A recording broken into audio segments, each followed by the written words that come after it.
Oke. Bismillahirrahmanirrahim. Assalamualaikum warahmatullahi wabarakatuh. Yang terhormat Bapak dosen pengampu mata kuliah filsafat matematika dan pendidikan matematika, Bapak Dr. Isnarto MSI. Yang terhormat Bapak, Ibu, rekan-rekan sekalian, mahasiswa S3 Program Studi Pendidikan Matematika Universitas Negeri Semarang. Alhamdulillahirabbil alamin. Hari ini kita bisa bertemu kembali secara virtual dalam mata kuliah filsafat matematika dan pendidikan matematika. Izinkan saya untuk mempresentasikan buku dari Paul Ernest yang berjudul The Philosophy of Mathematical Education dari bab 2 yang berjudul Rekonseptualisasi Filsafat Matematika. Dalam filsafat matematika ada beberapa kriteria filosofi yang diusulkan. Di antaranya adalah 1. Pengetahuan matematika. Di dalamnya berisi sifat, pembenaran, dan asal-usul. Yang kedua, objek matematika yang di dalamnya berisi sifat dan asal-usul. Yang ketiga, praktek matematika yang di dalamnya berisi aktivitas matematikawan baik masa sekarang dan masa lalu. Yang keempat, adanya penerapan matematika, di mana di dalamnya berisi keefektifannya dalam sains, teknologi, dan alam lain. Dalam buku ini dan dalam bab 2 ini, berisi tentang pengujian lebih jauh tentang aliran-aliran filsafat. Yang pertama adalah aliran absolutis. Pada bab 1 sudah dibahas mengenai aliran absolutis dan aliran-aliran yang lainnya. Kritikan dari aliran absolutis atau kritikan terhadap aliran absolutis. Yang pertama adanya ketidaksesuaian aliran ini sebagai filsafat matematika karena tidak berdasarkan kriteria. Di mana kriteria tersebut tadi sudah disebutkan. Yang kedua adalah aliran absolutis progresif. Dalam aliran absolutis progresif, terdapat beberapa inti. Yang pertama, menerima penciptaan dan perubahan teori-teori aksiomatis. Yang kedua, mengakui bahwa keberadaan matematika formal, karena intuisi mereka diperlukan sebagai dasar dari penciptaan teori. Yang ketiga, mengakui aktivitas manusia dan akibatnya dalam penciptaan pengetahuan dan teori-teori baru. Nah, dari 3 tersebut ternyata memenuhi sebagai kriteria filsafat. Yang ketiga, aliran Platonisme. Nah, kelemahan dari aliran Platonisme adalah yang pertama tidak mampu menawarkan penjelasan yang tepat terkait dengan bagaimana ahli matematika memperoleh akses ke dalam pengetahuan yang ada dalam wilayah platonik. Yang kedua, tidak mampu memberikan deskripsi yang tepat untuk matematika baik secara internal ataupun eksternal. Nah, Platonisme ditolak sebagai filsafat matematika karena tidak memenuhi kriteria. Selanjutnya adalah aliran konvensionalisme. Nah, kritikan terhadap aliran konvensionalisme. Yang pertama, aliran ini tidak banyak memberikan informasi. Yang kedua, adanya penolakan dari Quine. Quine ini adalah salah satu tokoh dari aliran konvensionalisme. Yang kelima, aliran empirisme.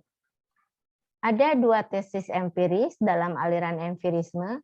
Yang pertama, konsep matematika memiliki asal-usul empirik.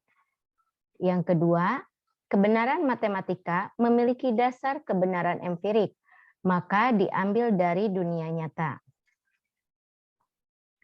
Kritikan terhadap aliran empirisme.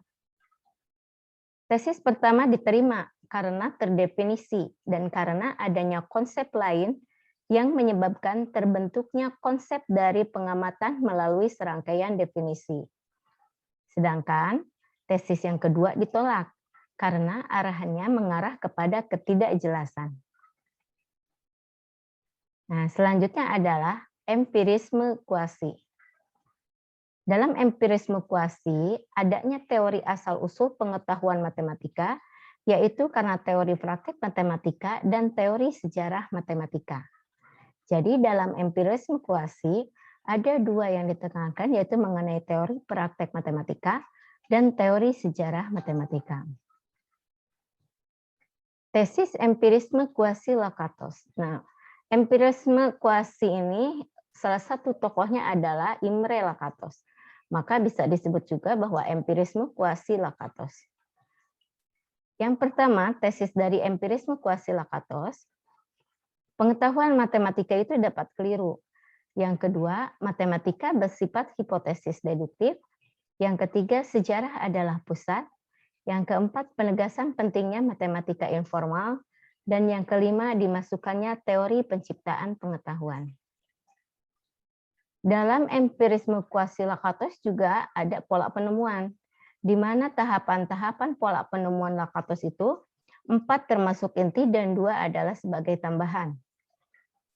Pola penemuan empirisme kuasi Lakatos yang pertama, adanya dugaan awal. Yang kedua, adanya pembuktian. Yang ketiga, antara adanya kontrak contoh. Yang keempat, kontrak contoh global. Dan 2 tambahannya itu bukti pengujian, dan yang keenam pengecekan hasil yang diterima. Adapun kritikan terhadap empiris kuasi Lakatos, yang pertama, tidak ada penjelasan tentang kepastian kebenaran matematika. Yang kedua, tidak menguraikan hakikat dari objek-objek matematika.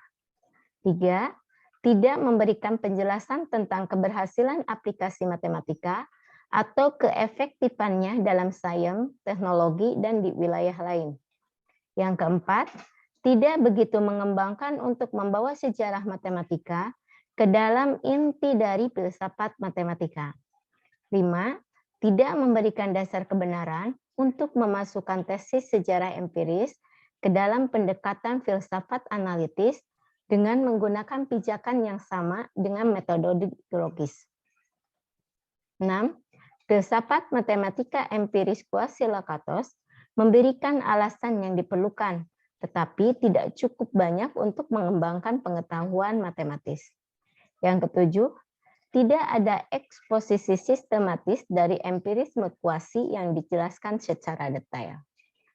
Dari ketujuh kritikan ini, ternyata kritikan terhadap empiris kuasi Lakatos hanya menunjukkan perlunya program penelitian untuk mengembangkan empirisme kuasi secara sistematis dan mengisi sejarahnya atau kekurangannya. Orientasi terhadap pembelajaran matematika. Dalam pembelajaran matematika, penggunaan filsafat empiris kuasi Lakatos dapat dilakukan terutama karena di dalamnya terdapat pola penemuan serta adanya hipotesis deduktif. Hal ini sesuai dengan kriteria filsafat dan juga adanya pola penemuan. Ya, terima kasih. Demikianlah presentasi yang dapat saya berikan. Mudah-mudahan ada manfaatnya. Untuk saran dan kritikannya, saya tunggu. Saya ucapkan terima kasih. Mohon maaf apabila ada kesalahan. Billahi taufiq wal hidayah. Assalamualaikum warahmatullahi wabarakatuh.